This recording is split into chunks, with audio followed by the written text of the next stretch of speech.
Por quê? Porque o universo está se abrindo numa velocidade violentamente rápida e ninguém sabe onde é que vai terminar isso. Nós estamos aqui sentadinhos nas cadeiras, com esse sol gostoso da manhã, ninguém nota nada, mas você sabe que a Terra está girando em torno do Sol numa velocidade de 30 mil quilômetros por segundo. Mas nós estamos aqui confortavelmente sentados, né? Porque Deus cuida de nós. É uma coisa impressionante. Quantas estrelas existem no universo? Ninguém consegue mais contar. Antes falavam em milhões, depois passaram para bilhões e agora já estão falando em trilhões. Porque os cosmólogos, o pessoal que estuda a astrofísica, descobriu que no universo há bilhões de galáxias e cada galáxia com bilhões de estrelas. E sabe qual é o tamanho de cada estrelinha dessa? É o tamanho do Sol. Esse nosso solzinho aqui é uma estrelinha do universo, e no universo existem bilhões e trilhões. Agora eu pergunto a você, quem é capaz de criar tudo isso? É claro, meus irmãos, que o Criador é sempre maior do que a criatura. O Criador, ele é muito maior do que a sua obra. Se esta obra é fantástica e a gente não consegue nem imaginar isso, vocês imaginem o tamanho de Deus. Por isso que Santo Agostinho dizia, Deus não é para ser compreendido, Deus é para ser adorado. Ninguém de nós vai compreender Deus, porque Deus não cabe na nossa inteligência. Há uma história bonita da vida de Santo Agostinho, a gente não sabe se é verdade. Eu tenho a impressão que é verdade, porque é contado em muitos lugares. Santo Agostinho era uma potência intelectual, vocês sabem, e ele foi um dos homens que viveu lá no século IV, V, mas até hoje ele influencia a filosofia, a religião, a teologia e tudo mais. Porque ele é um homem que ele procurou a verdade desesperadamente. Você sabe que Santo Agostinho não era cristão, ele era maniqueísta, não é? E ele se converteu depois de uma luta tremenda. Era um homem que já tinha um filho sem ser casado, o seu Deodato. Ele colocou o nome de Deodato no filho. Deodato quer dizer dado por Deus. Deodato, dado por Deus. O seu Deodato morreu muito cedo, com 17 anos de idade, e Agostinho foi ser monge. Mas Agostinho, um dia, ele estava à beira-mar, na cidade dele de Tagaste, no norte da África, pensando em Deus, meditando em Deus, querendo entender Deus, querendo entender o mistério da Santíssima Trindade, como é que pode ser um Deus só, mas são três pessoas. E Agostinho queimava a cabeça, queimava os seus neurônios. Quando ele olhou assim, ele viu um menininho, um garotinho, que ia lá no mar, com uma conchinha, pegava água e derramava num buraquinho. Voltava lá, pegava água, derramava no buraquinho. Pegava água lá e derramava no buraquinho. Agostinho ficou intrigado e disse, menino, o que é que tu fazes? E ele disse, o senhor não está vendo? Eu estou colocando o mar nesse buraquinho. E Agostinho disse, mas não cabe o mar nesse buraquinho. E ele disse para Agostinho, olha, é mais fácil eu colocar o mar nesse buraquinho do que você colocar o mistério da Santíssima Trindade na tua cabeça. Para de querer entender Deus, você não vai entender Deus. Porque Deus não cabe na nossa cabeça, na nossa inteligência. E aí Santo Agostinho escreveu aquela frase bonita que está aqui no Catecismo. Se tu o compreendesses, ele não seria Deus. Então, se você compreendesse Deus, esse Deus que você compreendeu não é o Deus verdadeiro. Porque o Deus verdadeiro não cabe na cabeça da gente. Vocês entenderam? Meus irmãos, a gente fica extasiado quando a gente estuda a natureza. Às vezes eu fico muito impressionado quando eu encontro algum cientista que diz que não acredita em Deus. Eu fico muito triste, em primeiro lugar. E depois eu fico muito impressionado, porque quem mais toca a face de Deus é o cientista. Porque o cientista, o pesquisador, ele mergulha no mistério da ciência. Ele vê a beleza da ciência. E muitos pesquisadores foram catolicíssimos, foram homens de muita fé. Se nós pegarmos os grandes descobridores das coisas no mundo, Isaac Newton, Galileu Galilei, Johann Kepler, né? Nicolau Copérnico, os homens que descobriram as leis da gravitação universal, como Kepler, esses homens ficaram extasiados. O Johann Kepler, lá do século XVI, quando ele descobriu as 3 leis da gravitação universal, o Kepler descobriu que cada planeta gira em torno do Sol, descrevendo uma elipse, e todos eles, para todos eles, o Sol fica no foco da elipse. Quem é matemático sabe o que eu estou falando. Né? Depois o Kepler descobriu também a lei dos períodos, a lei das órbitas, e o Kepler disse: a natureza é uma obra divina escrita nas linguagens matemáticas. Ou seja, pela matemática, pela física, você pode compreender toda essa obra divina, e pode mesmo. Tanto pode, por que o homem consegue descer na Lua? Tem gente que até hoje não acredita nisso, acha que é fantasia. Desceu mesmo, não tenho dúvida, não. Não é mentira danada, não. Em 1969, o homem desceu na Lua. E por que o homem desceu na Lua? Porque o homem pode matematicamente calcular como é que ele deve sair daqui, como é que ele deve dar a volta na Lua, e como é que ele vai descer na Lua, desacelerando a nave com retrofoguetes de propulsão. É tranquilo. É tudo dominado fisicamente, matematicamente. Pode acreditar. Quem não acredita que o homem desceu na Lua, pode acreditar. É verdade, desceu mesmo. Foi inclusive televisionado na época. Tá? Então, gente, é a beleza da criação. É por isso que nós precisamos cuidar dessa criação. Agora, tem uma coisa. A criação não é uma deusa. Há um ecologismo doentio que está crescendo, muito perigoso. É um exagero das pessoas que querem fazer da Terra uma deusa, chamam de deusa Gaia. Que é isso? Que deusa? A Terra é uma criatura, a Terra um dia vai acabar. Porque tudo que foi criado um dia vai acabar. A única coisa que não acaba, a única coisa que é eterno é Deus. Mas tudo que Deus fez, tudo que foi criado, ou seja, tudo que teve um começo, vai ter um fim. Por isso que Jesus fala no fim do mundo. Esta nossa terra, não é que ela vai acabar no sentido de acabar, mas haverá uma transformação que nós não sabemos como é que é. A Bíblia fala em novos céus e nova terra. Jesus fala, quando acontecer a renovação do mundo, quando ele voltar, né, com seus anjos, haverá uma renovação, uma transformação que nós não sabemos como é, e a igreja não sabe explicar, mas sabe que vai acontecer. Por quê? Porque tudo aquilo que foi criado, meus irmãos, não é Deus, é criatura de Deus. A terra é uma criatura de Deus. Então não tem esse negócio de sair por aí abraçando a árvore para receber energia cósmica da árvore. Você tem que abraçar é Deus. Não tem que abraçar a árvore, não tem que abraçar os jequitibás, os jacarandás, os eucaliptos, não. Há um paganismo hoje em torno da ecologia. O Papa fala disso. O Papa tem falado disso. Nós temos que cuidar de uma ecologia boa. Cuidar dessa criatura que é a água. Essa criatura que é o solo, a terra. Essa criatura que é o ar. Temos que cuidar dessa criatura, das nossas matas, dos nossos rios, mas como criaturas e não como deuses. Quem adoravam essas coisas como Deus, meus irmãos, eram aqueles bárbaros. Né? Aqueles bárbaros, por exemplo, que adoravam lá o deus Thor, lá daqueles lá de antes de Cristo. Né?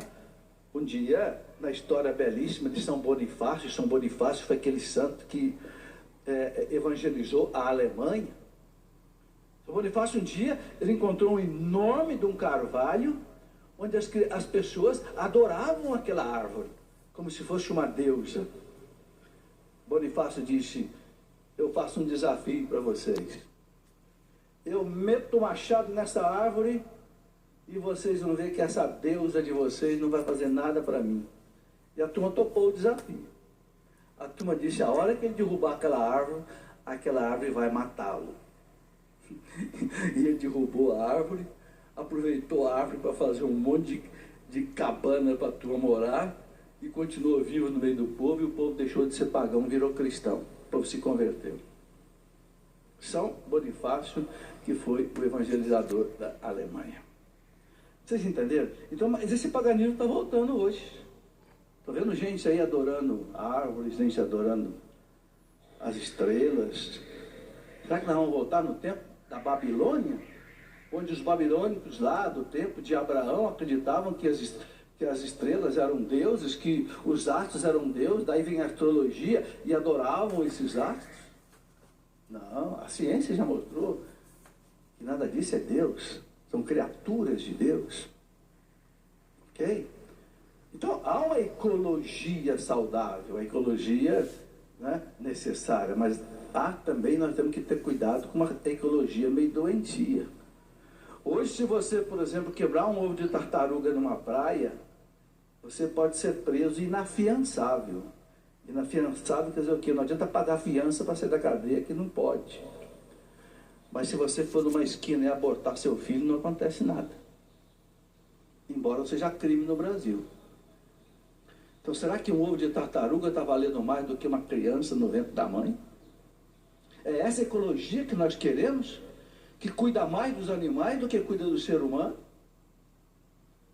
Eu estava vendo ontem na televisão que agora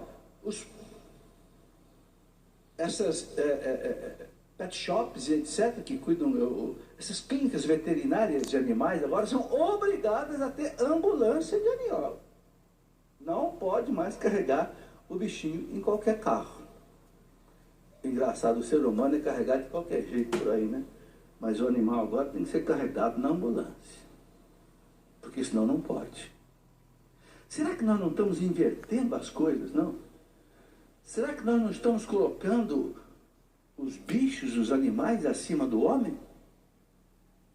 Quando o catecismo da igreja fala dos animais, e fala deles, né?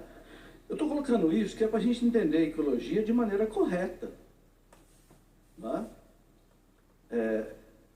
O parágrafo 2417, quando fala dos animais, diz assim, que Deus confiou os animais à administração daquele que criou a sua imagem e semelhança, o homem. Então, Deus confiou os animais ao homem. É, portanto, legítimo servir-se dos animais para a alimentação e a confecção de roupas. Né? Os antigos, ainda hoje, nós usamos o couro do boi para fazer roupas e fazer outras coisas. Né? É legítimo.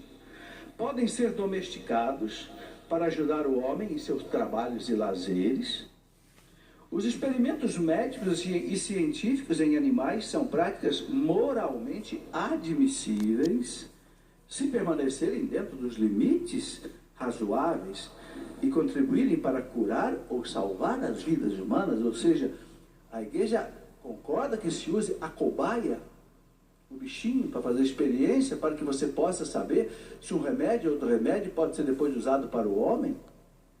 Claro que não vamos fazer o bichinho sofrer à toa, mas aquilo que for necessário para o homem dominar a ciência, o catecismo diz que é legítimo. E aí o parágrafo 2418 diz assim, ó, é contrário à dignidade humana fazer os animais sofrerem inutilmente e desperdiçar suas vidas. Então, claro, ninguém vai querer judiar de um animal, deixar o animal passar fome, deixar o animal ficar doente. Não, temos que cuidar deles. Mas não podemos endeusar os animais. Hoje, tem muita gente criando mais animais do que gente, cuidando mais dos animais do que gente. Eu li esses dias uma notícia que em São Paulo existe mais pet shop do que padarias.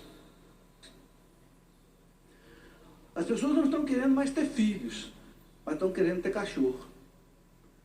Será que não tem nada de errado nisso, não? Será que um cachorro vale mais do que um filho? Ah, mas o filho gasta, o filho tem que botar na escola, o cachorro não tem que pôr na escola. Opa! Você sabia que o cachorro vai acabar? ele não tem alma, ele vai morrer e vai desaparecer, a alma do cachorro morre junto com o corpo. Se é que a gente pode falar de alma para cachorro, é uma alma animal, seja uma alma mortal, não é como a alma do homem que é espiritual e que não morre. Tem católico hoje pensando que cachorro vai para o céu. Não aprendeu o catecismo. Ou se aprendeu o catecismo, aprendeu errado. Porque o que a igreja ensina, que o único ser que não acaba, cuja alma não morre, é o homem e a mulher. Todos os animais acabam 100% quando morrem. Por isso que você pode comer o animal. Se o animal tivesse uma alma imortal, você não podia matar o animal. Seria uma indignidade. Se o animal tivesse uma alma imortal, ele seria imagem e semelhança de Deus. Então ninguém poderia... Aí tinha que fazer igual lá na Índia, que você tem que adorar a vaca.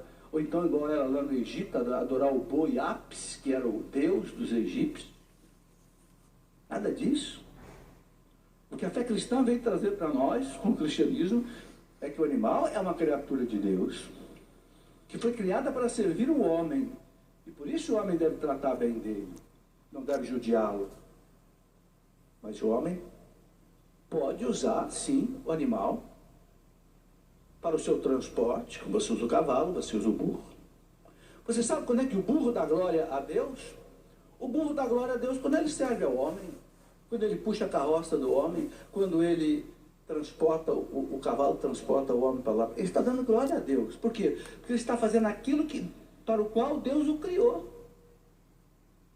E a gente dá glória a Deus quando a gente faz a vontade de Deus. Então, meus irmãos, vejam bem, as coisas têm que ser colocadas no lugar. Mas o Papa Bento XVI, presta atenção nessa frase que o Papa Bento XVI disse esses dias. O Papa Bento disse assim, que a ecologia mais importante é a ecologia humana. Existe uma ecologia do homem, existe uma ecologia dos animais, dos vegetais, dos minerais. Eu não posso destruir a terra, a água, o ar, a ecologia mineral. Eu não posso destruir as plantas, a ecologia vegetal. Eu não posso destruir os animais de qualquer jeito, a ecologia animal. Mas o Papa disse, existe uma ecologia humana.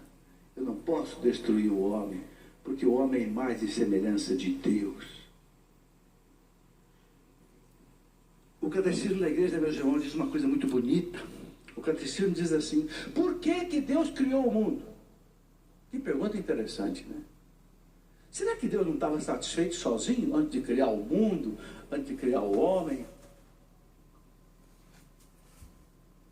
Né? Por que Deus teve que criar esse mundo de hoje que o homem infernizou por causa do pecado? Esse mundo que hoje nós precisamos ter bombeiros e policiais. Temos que ter, claro que temos que ter, porque senão os homens se matam uns aos outros. Por que Deus criou esse mundo? Não é? Aí o catecismo responde, Deus criou o mundo para manifestar a sua glória. E a maior manifestação de Deus nessa criação somos nós.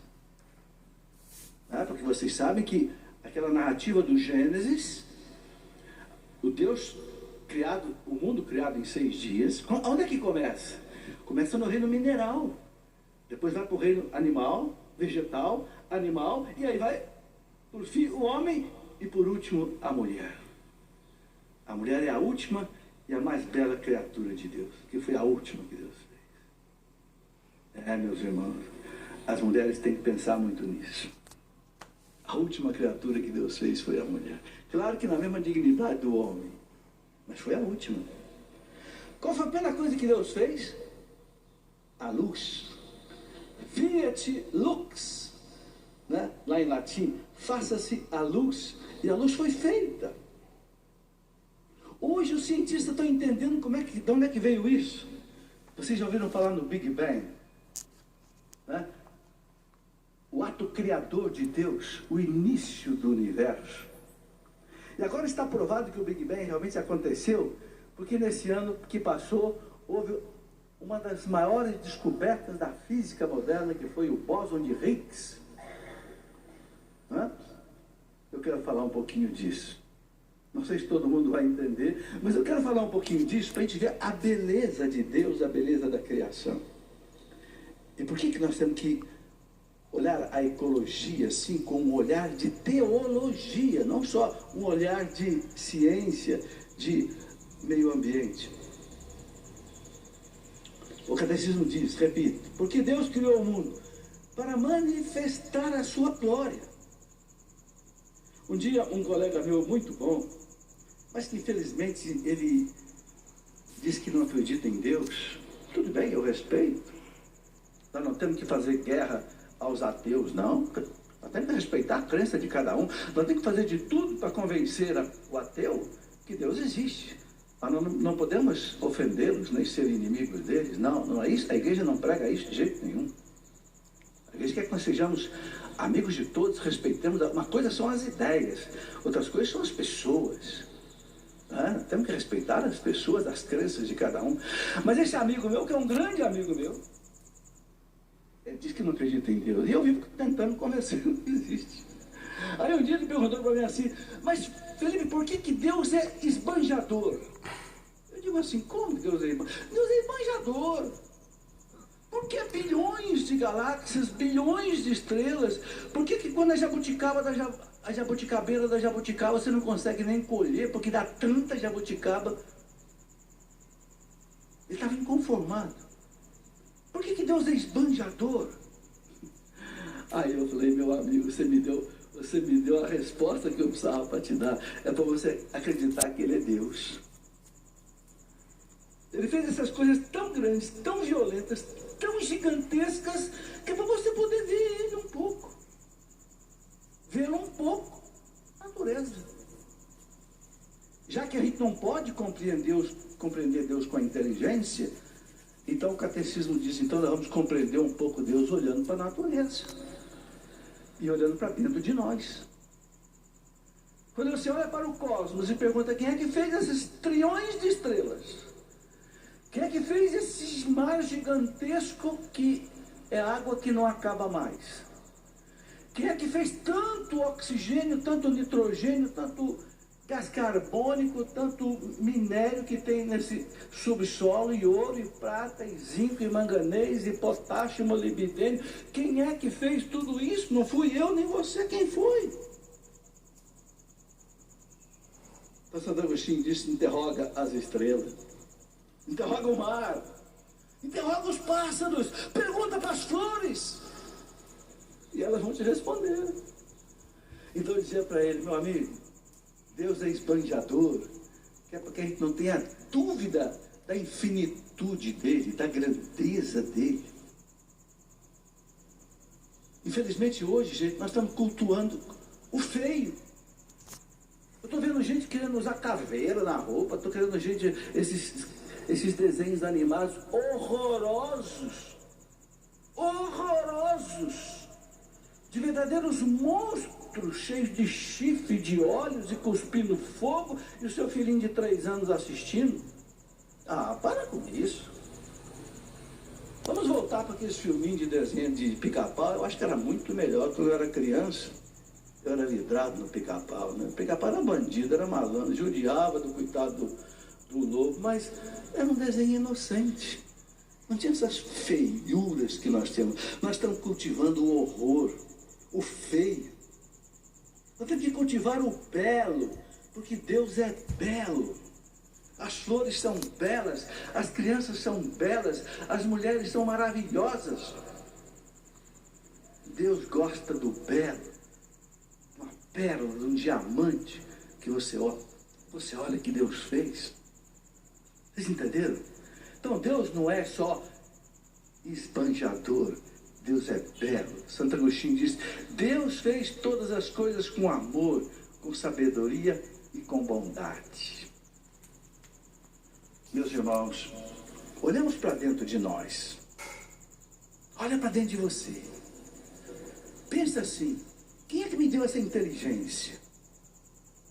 Um homem que é capaz de construir essa máquina que está me filmando aqui, esse microfone que amplia a minha voz, esse sinal elétrico que vai para uma máquina que joga no espaço em forma de ondas eletromagnéticas e que depois é captada lá num outro receptor. E de novo a onda eletromagnética é transformada em sinal elétrico em imagem e som, e você lá no Japão, lá na sua casa, você escuta o que eu estou fazendo aqui, nesse palco. A inteligência do homem foi capaz de fazer isso. Quando o Dr. Michael Faraday, aquele físico inglês que lá em 1800 e pouco descobriu a interação eletromagnética, Dr. Michael Faraday, do laboratório da Universidade de Oxford, na Inglaterra, Dr. Faraday se ajoelhou no laboratório e começou a rezar, começou a adorar a Deus, porque ele disse só Deus.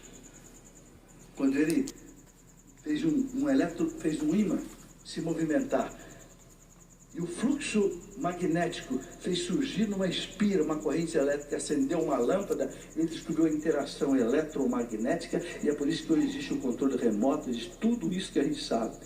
Dr. Michael Faraday ajoelhou no laboratório e começou a rezar. Ele percebeu, como cientista, que só Deus podia fazer isso. Não tem nada, ninguém, não há potência humana capaz de desenvolver isso. Bem, mas eu quero voltar um pouquinho naquilo que eu falei para vocês que eu queria explorar. O ano passado, descobriram uma partícula física invisível, porque ela é subatômica, chamada bóson de Higgs. Que história é essa? Eu vou contar. Eu vou contar porque está ligado com o ato criador de Deus, lá na origem do mundo. Em 1830, mais ou menos, um padre da igreja, vejam bem, que era cosmólogo, astrofísico, o padre Dr. Georges Lemaître, um padre belga, descobriu como é que o universo começou. Tudo que existe começou. Ele chamou de Big Bang, uma big explosão. Em latim, em inglês, Big Bang, quer dizer uma big explosão. E ele entendeu o que aconteceu. Era uma partícula do tamanho da ponta de um alfinete, mas onde todo o universo estava lá dentro. Você já pensou nisso? Você poder concentrar todo o universo na cabeça de um alfinete? No certo instante, que o padre Dr. Georges Lemaître, amigo do físico Albert Einstein. Já viram falar dele? O homem que descobriu a teoria da relatividade. E o Dr. Einstein, no começo, era amigo do padre Georges Lemaître. Einstein não aceitou a teoria do Georges Lemaître. Mas depois Georges Lemaître provou para o Einstein matematicamente, inclusive com as leis que o Einstein tinha descoberto da relatividade geral. E o Einstein baixou a cabeça. E o Einstein disse para o padre Georges Lemaître: é a melhor explicação que eu já encontrei para explicar a origem do universo. E o Einstein apertou a mão do padre Georges Lemaître. Einstein, o maior físico do século XX. Mas aí os físicos continuaram a estudar, e um cientista inglês chamado Higgs disse: bem, para que o Big Bang esteja certo, nós temos que descobrir uma partícula chamada bóson.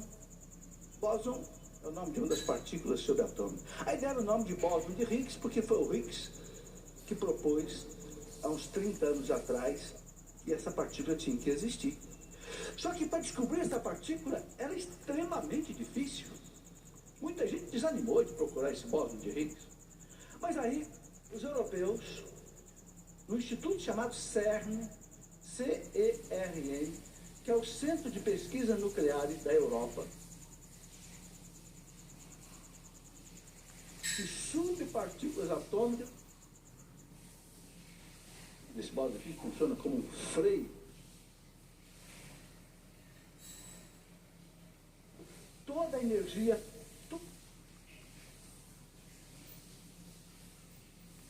que a igreja não aceita é uma evolução sem Deus.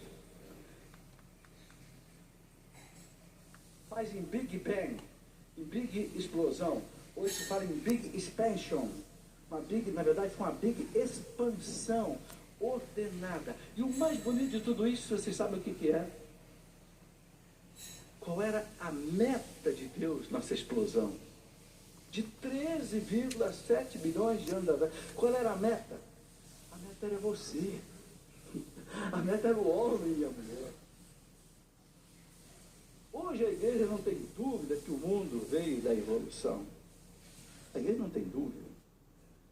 O que a igreja não aceita é uma evolução sem Deus. Querem alguns dizer, não, o mundo veio de uma evolução, mas uma evolução movida pela própria força da matéria. Que força da matéria? Que força a matéria tem? A matéria tem força porque Deus colocou força nessa matéria. A matéria é guiada até chegar ao homem porque Deus colocou esse princípio e esse fim, essa meta. Então, Papa João Paulo II disse, a Pontifícia Comissão de Ciências lá do Vaticano, Papa João Paulo II diz, a evolução é mais do que uma hipótese, ou seja, é uma realidade. Mas, né, uma evolução conduzida por Deus, e não pelo acaso cego, caótico, que não é capaz de construir nada. Algumas pessoas querem dizer que o acaso é que gerou tudo isso. Meu Deus, não existe o Senhor acaso que tenha poder, que tenha inteligência.